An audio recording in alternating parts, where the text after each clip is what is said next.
And as a generation, that's a very big task given to us. Moving forward, period poverty should just end with us. The next generation should not have such conversations. It should be said that it was then, but now we are able to afford these things freely.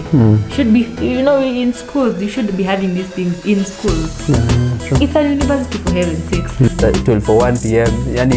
Like you should be consistent. What point should it reach? Would you say this is consent and this is not consent? First of all, when it comes to consent, it's two people. So if I ask you, you say yes, you say no. You answer back, and then you may also answer me a question, and I give you a yes or no. So it's a progressive, type of conversation. So when someone is kissing, and then now that's where the two comes in. Both of you are kissing. Maybe one is comfortable, the other one is not. The one who's not comfortable, you have to take a break and express yourself and say, you know what, I enjoy kissing you. I would like to continue, but I would not like to take it this further. And then when you started kissing, people forget that before you even started kissing, there was a probability that this would happen, this might not happen, or this could happen and then break. So then people get so excited. I think what people don't understand that this could break in as much as imeshafanyika. Yes, it could break. So that's why it's very important to be self-aware and understand that just like a normal conversation, when I tell you you hurt me, you really have no control of what I will say. I might say sorry, I might say that's your own problem, I might just, push it off. So the same with consent is the same thing with, having those uncomfortable conversations. That's why it's good to have first, before you engage into sex, understand sexual discipline and understand where your discipline is when it comes to sex. What does it entail? Yes. So that when you're told yes, you understand that there's also a probability it might break, or it can be no, and it can be maybe. So that's where you now understand sexual discipline. So if you are kissing, first, if you're the initiator, you ask, "Can I kiss you?" Yes. And then if you like the kissing and you don't want it to go further, can I gonga? tunagongana ama tunachia hapo. You see. So for example, if you know, that's what we were saying when you're also having sex education as a now from adults is an aspect of talking sexy. These things need you to talk sexy. You also know how to articulate yourself, and then how you talk sexy, because it's the atmosphere. It's the romantic atmosphere. Like a guy asking, are you comfortable with us doing this? Are you comfortable if we do this? Lakini ukiniambia tunagongana ama tugongani, that's when now things break loose. People now wanaanza kukuwa na issues. Una stress. Nichape ama nisichape? Lala hapo. Fanya aje? Like talk sexy this way. Instructions. Exactly. You see, inaka something different. The atmosphere is romantic. The atmosphere is sexy. Make everything about it sexy and romantic and enjoyable for everyone. Because at the end of the day, we don't want to have a society where there's an, not unwanted pregnancy, but unplanned. Because anything could happen. Yes, anything you could even get infections. Exactly. But now you will know, I wanted this. If I didn't want us to use protection, I wanted this, and I knew this could come out of it. And there's good pride. There's good pride to know that both of us wanted it, both of us engaged it, and both of us enjoyed it. Yeah. Because then what are samanga, in our normal places rematch. So if you want rematch, umeshinda ukiniambia tugongane ama tusigongane. Rematch will not come back again. That's when people now start having ego games. Also, I think for consent, you might not want it as a girl, but because the guy wants it, now you start wanting it. Because now because you feel so special. I feel like when people go into like sexual interactions, you should go there for your own pleasure. Yes.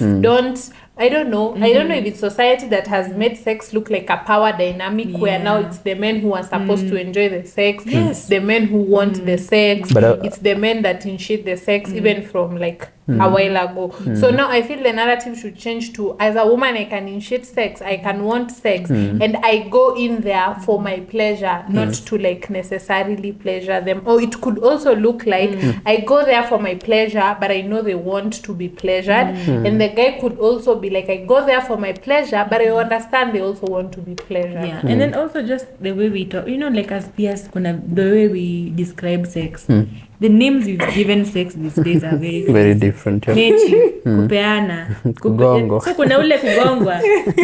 You see kuna that illustration of kuna mwenye anagonga na kuna mwenye anagongewa. Kuna mwenye anapewa mechi na kuna so kuna player na kuna goalkeeper. Kuna yani there's that aspect of, that's why I'm saying in sex education also we should carry on that aspect of talk sexy because it's a romantic space. We want everyone to be pleasure, safety, pleasure. We want everyone to enjoy whatever they're doing because at the end of the day, these things are happening. People have sex, whether we like it or not. But so even as we are trying to have sex, let us encourage safe sex. So that even as you're doing whatever you're doing, you have that in mind. Because at the end of the day, most women, or the person who is anagongewa, and we shouldn't even be saying those things by the way, is it oppresses them. At the end of the day, the woman feels used, the woman feels, the man feels, you know, some type of way. At the end of the day, we want people to enjoy and agree that, yeah, we did it. And it's an adult conversation. We shouldn't be, you know, shying away from this. We should be okay with that. Me, I love the fact that nasema self-awareness is very critical important, here. Because in as much as tunasema it's for me to enjoy, but the other party pia. Because they come here to try, like in a way, people view it differently. The conversation tumekuwa na backstage imekuwa so much interesting. And this idea of how men view sex and how women view sex is something that should bring a collective view. So that in as much as unaenda kutafuta your partner or somebody that you're engaging with, you people are having a common ground. That sexy, that environment that you're creating, it should be a common ground for both of you.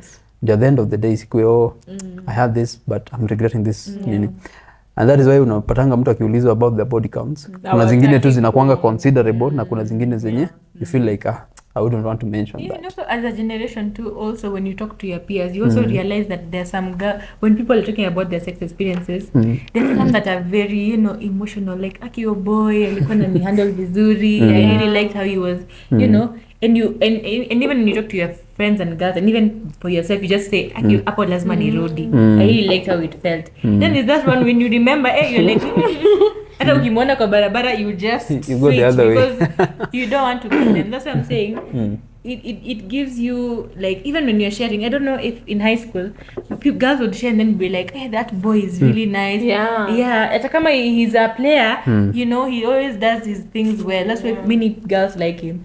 So I'm saying it's very much self-awareness, consent and protection. Okay, a little bit on protection. Speak a little bit on protection if you may. Yes, protection, there are very many methods of protection. And not just protecting yourself from STIs, HIV, there's pregnancy, and there's so many other diseases going on there. So protection depends on what you guys prefer, what you prefer for yourself, what you prefer for your own health, because it also has a lot to do with hormones. So as always, I would say, if, you know, because sex at the end of the day is not a must. So if you are good with abstaining, abstain. If you are good with using a condom, use a condom. And let's not try and, you know, restrict our brains from, you know, when you use a condom, you'll not have pleasurable sex. Pleasure is a mindset. Once you know yourself, once you know your partner, you'll be able to engage in safe, pleasurable sex. So if you are, and it also doesn't have to necessarily be a condom, it could be any other form of contraception. You know, people want to say, now because for me, sex with condom is not pleasurable, it only means we are having raw sex, which is wrong. It could look like it's not with a condom, but it's with some other form of contraception. And I'm not probably a professional in that, but I would suggest that, you know, also as there are other forms, there's some with a lot of hormonal, you know, effects. They're hormonal and non-hormonal. But the thing is, okay, before you go, I think one thing on protection again, and as much as you're also engaging, leave alone these issues that we have around the world, things to do with condoms or maybe contraception. I think you see, sexual matters have emotional engagements, and when you are talking about self-awareness, you need to know there's a point in which there are certain types of emotion that you're going to pour out here, like. There's a way in which this person makes you feel. Speaking of which, you're talking about a lady trying to revert to somebody that maybe they dated back. You see, this some type of protection that you're having. You see that character in somebody, but again, you want to still engage with that type of person, and you know it affects you differently. So it's very critical that you need to know that. We don't necessarily talk about sexual protection when we engage, or maybe when we want to engage, but with the things we interact with. The kind of people we want, like you're saying, self-aware. I need this kind of person in my life. This is the person that maybe I'm attracted to. Yeah. This is how I am, and this is what I need. That is also protection to me. Yes. Yeah, for the mental aspect of it altogether. And also when it comes to protection, we have this notion of condoms are not enjoyable. And I just like to say that pleasure is a mindset. Once you have that good mindset and once you understand yourself very well, a condom can very much give you pleasure as you want or as you expect. So let's not try carry that mentality, because the more we have that mentality, the more we run away from using condoms, and the more we indulge in unsafe we sex. just normalize unsafe sex. Yes, and then at the end of the day, now there's unplanned pregnancies, there's STIs, and there's now finger pointing, ulilinga ugonjwa, there's now the blame games. You know, niko na mimba nani yako, mimi sikuwa na wewe, you know, so many things that could have been avoided. And also just not the condom also, there's also the pills. You know, if you feel like the pills can work for you, good for you, but also try and see, are these things good for my hormones? Will these things affect me in the future? And just, you know, the other thing with sex education is more of a learning process, because it is a personal process. You also, whatever works for her doesn't work for me, doesn't work for you. So learn your body. If this works for you, share with your partner. See where you can meet halfway. You know, for yes, that way it can be pleasure and safe. Yeah. Nice. So you spoke about the mental perspective. What do you think? Where does mental health and sexuality meet? First of all, it meets entirely the whole time as a human being, your whole entire life. It's progressive. There are two things that just go hand in hand. The minute you realize your sexual orientation is not what you're supposed to apparently normally be, then it affects you mentally. People are expecting you to act like a man, and you really try, but it really doesn't work for you. So every time it just makes you depressed. You wonder, what is it that I'm not doing wrong? Why am I emotional like this? Why am I not being a man as I'm being told to be? So it goes hand in hand. As my body changes, as I'm seeing my friends having hips and nice figures and curves, I'm still flat. You see, it still affects me in my sexual life because I feel like I have body image issues. So even when we're having, you know, sex, the lights are off, I'm wearing my top, I'm not having fun because I don't even love myself. I'm just there to just be there, you know?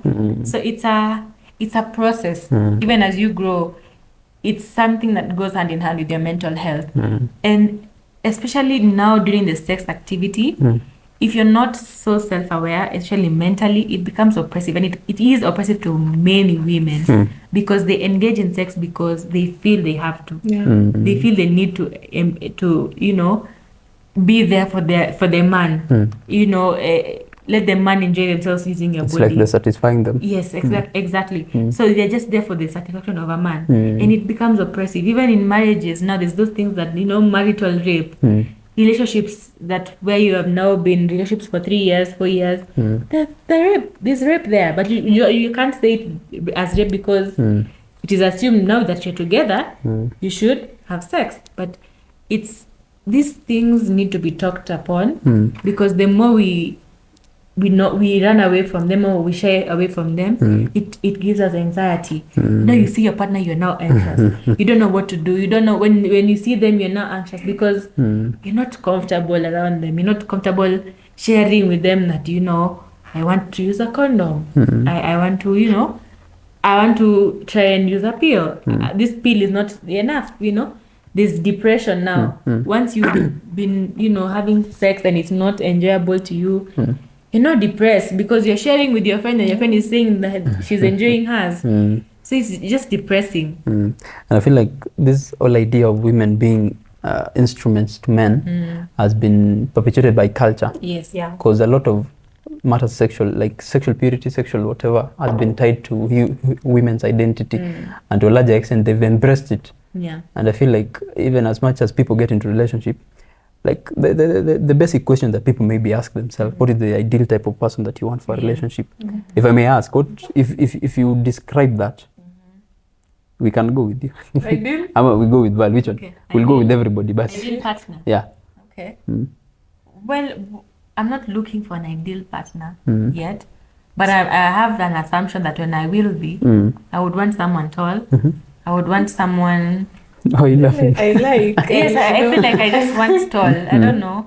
He might be black or white, but he has to be tall. Not me going to emotional features and then not even thinking about the physical. Yes, I like someone who is very open-minded. I am dealing with gender issues. Yeah, so when I'm trying to share my day-to-day life, I want someone that will be sharing it and he won't be, shocked, perplexed. I want him to understand that this is my world and I'd want to share my world with them. I want them to be very emotionally stable.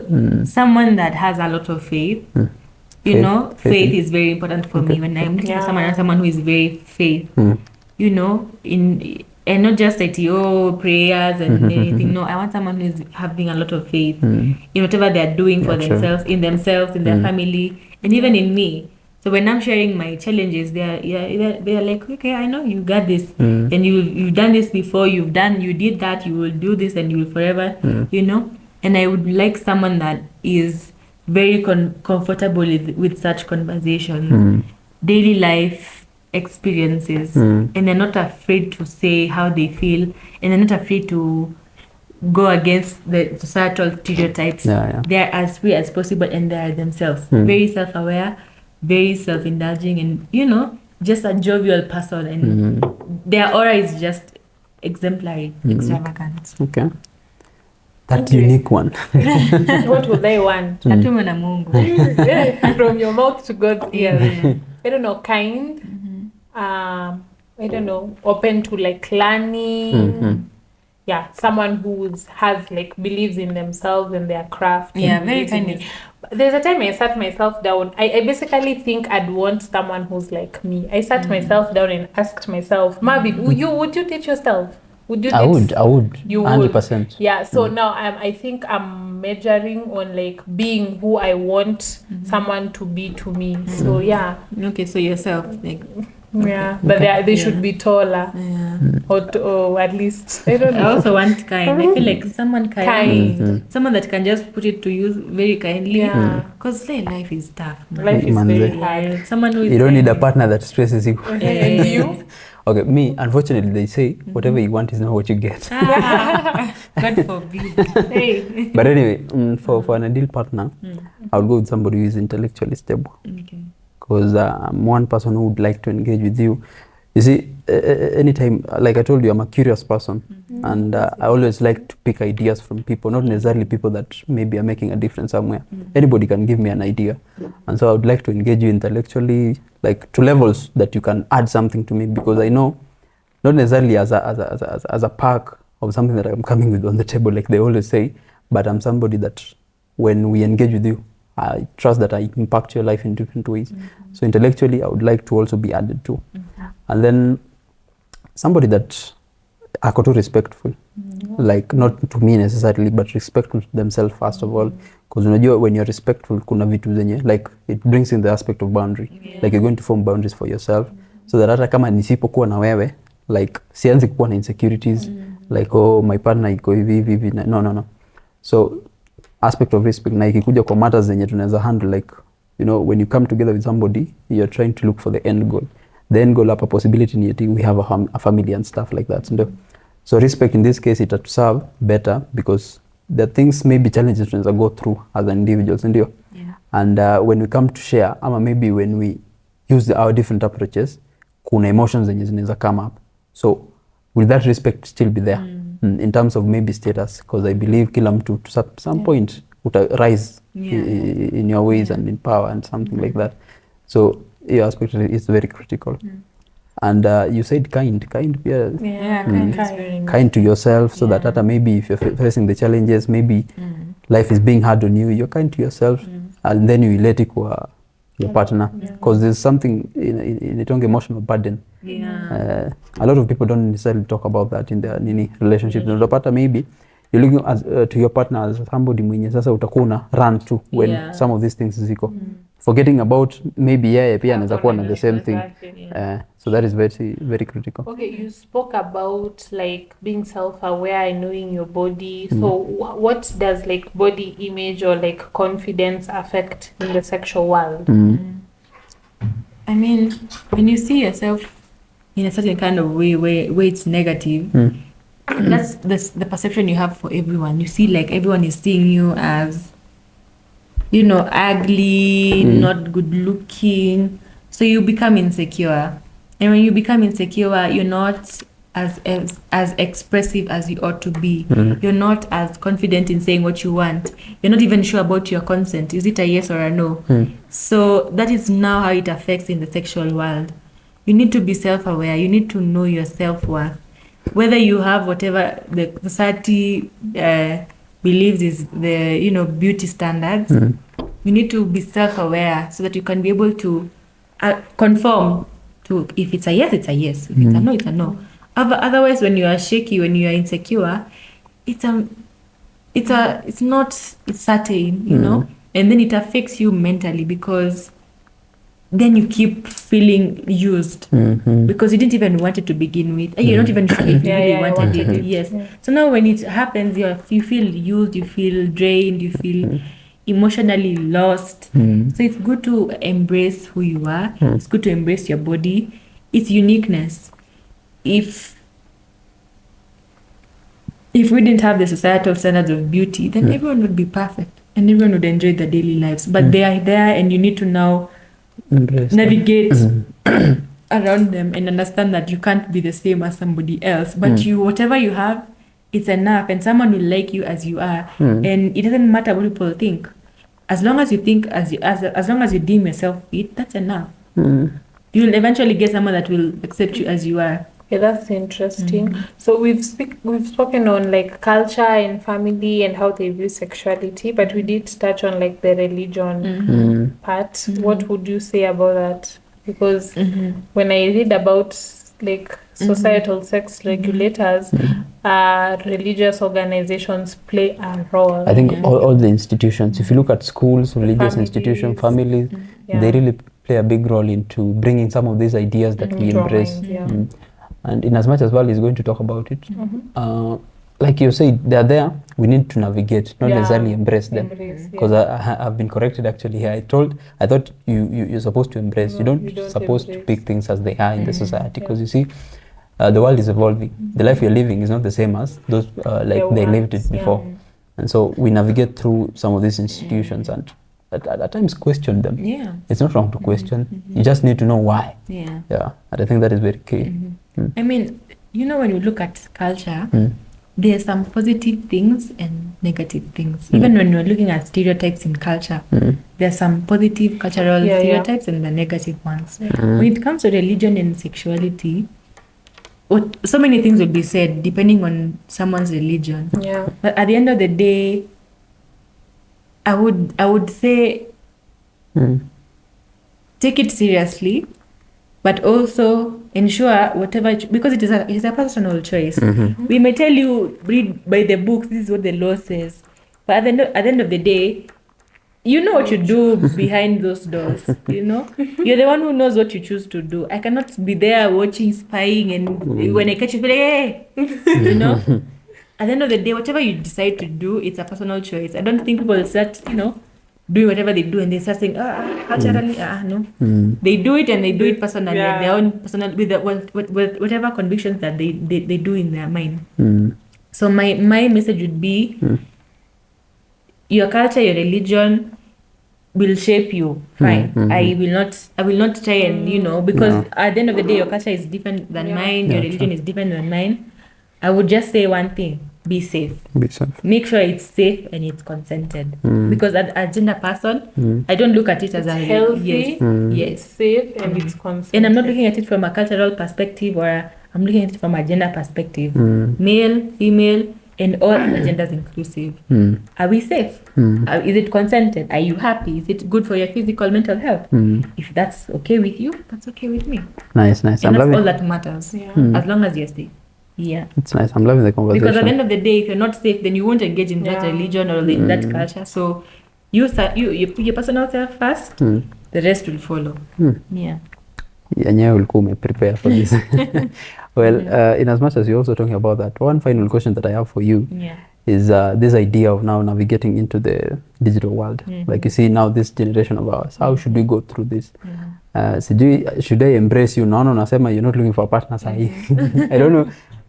But the advice that you'd give the younger population, this generation of ours, how should we go about dating and relationship stuff in this current world now you know, from time lost, our parents, they didn't have like this 20s time to navigate.